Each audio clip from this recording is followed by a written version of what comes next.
12th class. Good morning student.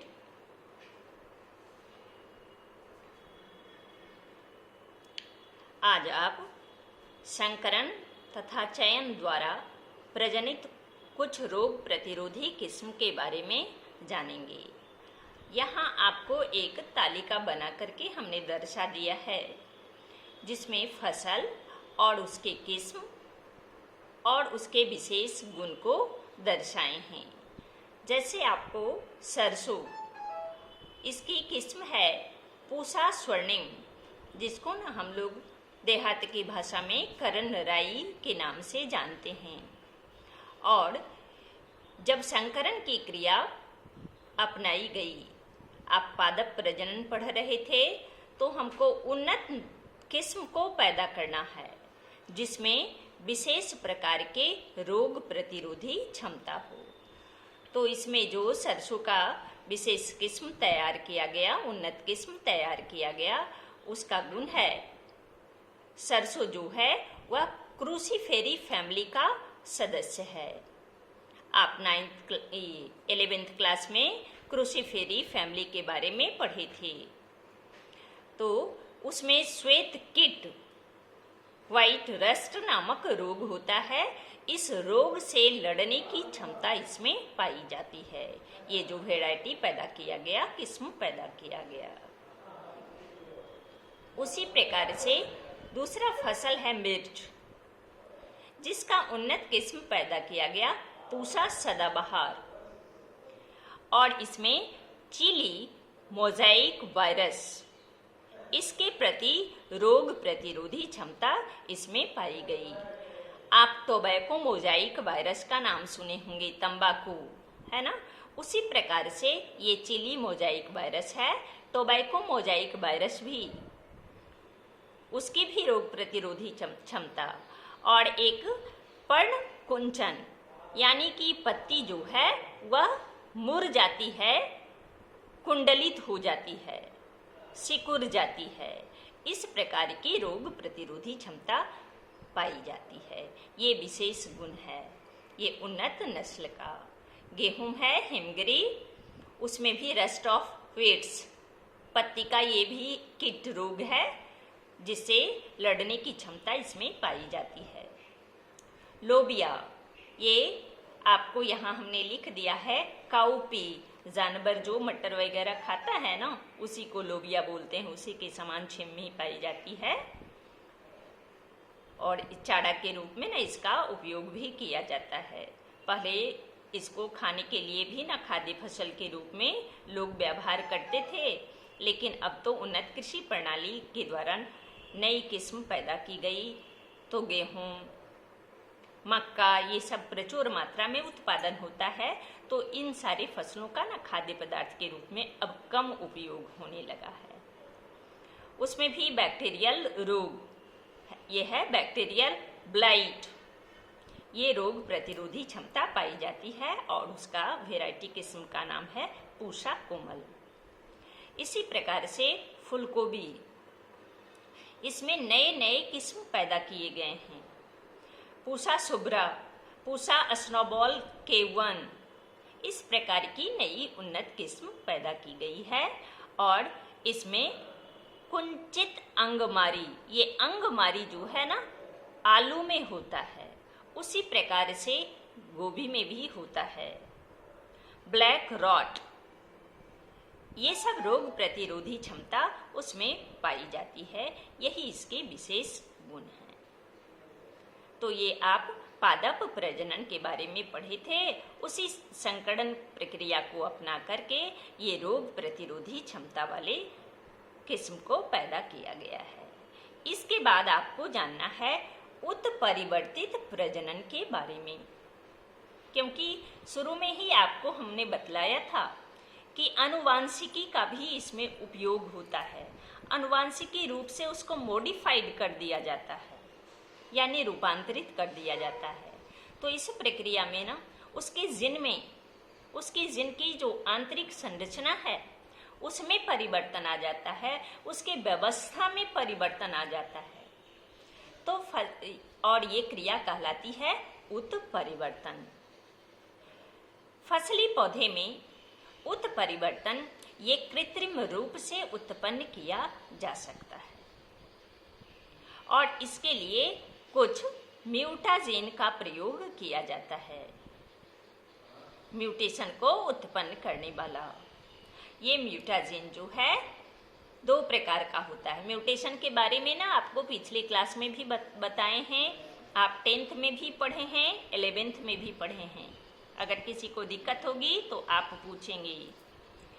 ये 2 तरह का होता है, रासायनिक म्यूटाजेंस भी होते हैं कुछ और भौतिक म्यूटाजेंस भी होते हैं। भौतिक म्यूटाजेंस में आता है एक्सरे, गामा रे, ये सब विकिरण। और रासायनिक म्यूटाजेन में कुछ रासायनिक पदार्थ है, जैसे है ethyl methane sulphonate, sodium azide, ये सब जो है रासायनिक म्यूटाजेन के रूप में काम करता है।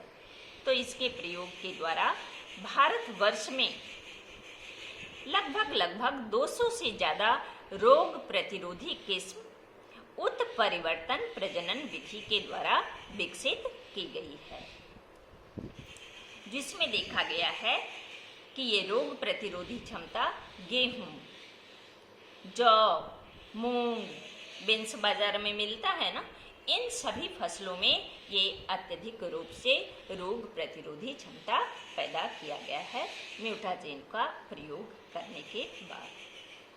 इसके बाद आपको नासा कीट के प्रति प्रतिरोधकता के विकास के लिए पादप प्रजनन का उपयोग किया जाता है। तो 2-4 लाइन आप इसके बारे में भी जान लेंगे कि ये नासा कीट जो है या नासी कीट जो है, जिसको हम लोग बोलते हैं फसल को, ये कीटनाशक जो है वह नष्ट करता है।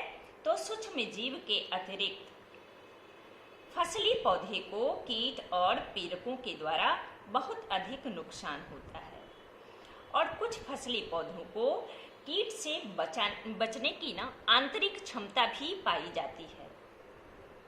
ये कीट प्रतिरोधकता ये उस किस्म का अपना आकार की हो सकता है या फिर उसमें जीव रसायन या शरीर क्रियात्मक अभिलक्षणों के कारण भी होता है। जैसे कुछ ऐसे पौधे देखे गए हैं जिन पौधे की पत्तियां जो है रोमिल होती है। रोमिल कहने का अर्थ है ना, उसको देखने से लगेगा छोटे छोटे रोए, छूने के बाद ना उससे खुजली भी होने लगती है।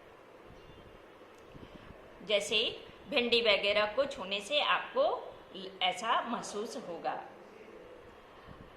उनमें पीड़कों के प्रति प्रतिरोधकता अधिक होती है और उसी प्रकार से गेहूं में देखा गया ये धान्य पर्ण ये होता है भ्रेग और कपास में भी जेसीड है जिसमें ऐसा होता है।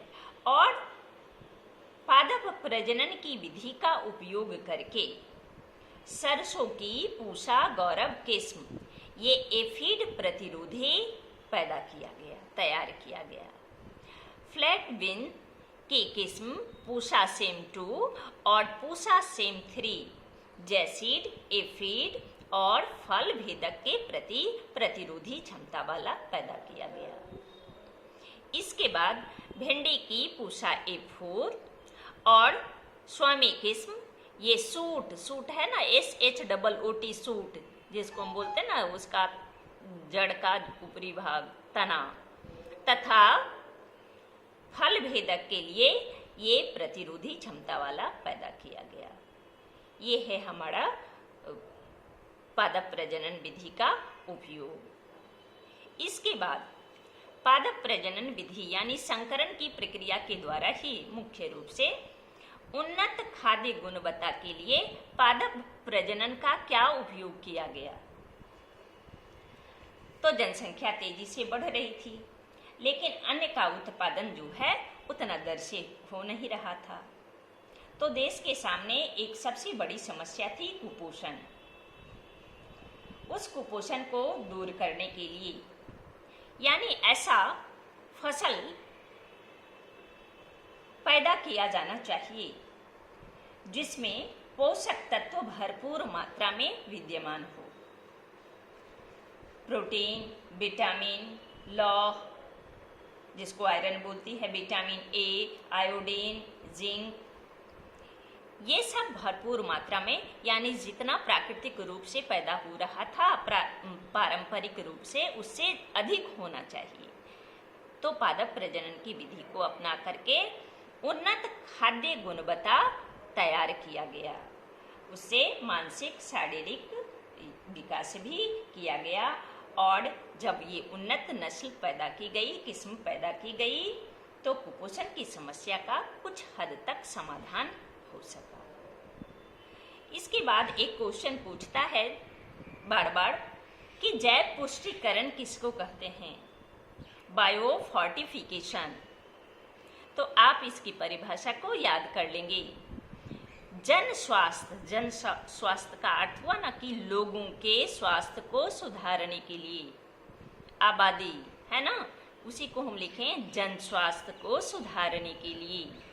विटामिन और खनिज युक्त, अभी उदाहरण आपको बतलाए, लोहा खनिज है, जिंक खनिज है, आयोडीन खनिज है,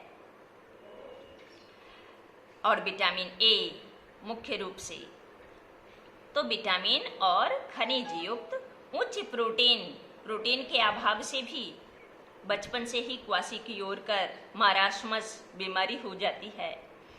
तो उच्च प्रोटीन युक्त भोजन तथा स्वास्थ्य वर्धक वसा वाली प्रजनित फसलों का विकास की प्रक्रिया ही जैव पुष्टिकरण कहलाता है, बायो फोर्टिफिकेशन कहलाता है।